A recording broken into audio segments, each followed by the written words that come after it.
Now, here's a look at Microsoft shares, where they're going to open slightly higher this morning. This is the day after it unveiled two new phones, its first laptop, and a wearable fitness device. And then there's this. It's called the HoloLens. It's augmented reality system, and you actually feel like you're fighting with robots, just like as if you were actually in the movies.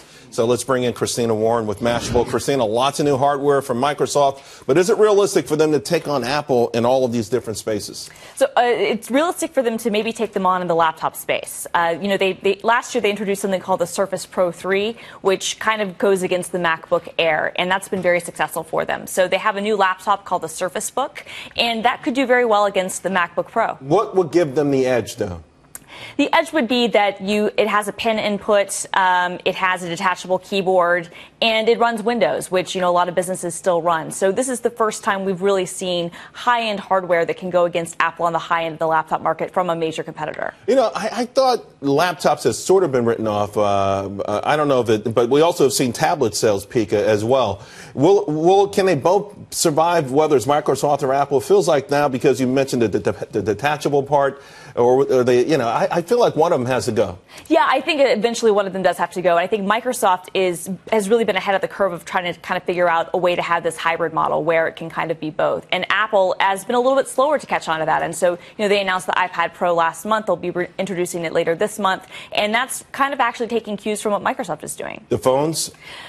The phones are fine, but that's not going to compete with anyone anywhere. Why? So why does Microsoft waste their time with stuff like that? I mean, is it just to kind of say, hey, we're there too? I think that it's hard for them to actually completely get out of phones. I think they're trying to do two things with phones. On the one hand, they're actually trying to build apps for Android and iOS. And on that end, they're doing really well because they build really good apps. Office on the phone for iOS and Android is a really good platform. But I think they're afraid to just say, we've lost on mobile, knowing that mobile is so important. But they've lost on mobile. Yeah, I mean, you lost, Microsoft, okay? We all know it. We can admit it, move on. But the HoloLens thing, I mean, what, $3,000?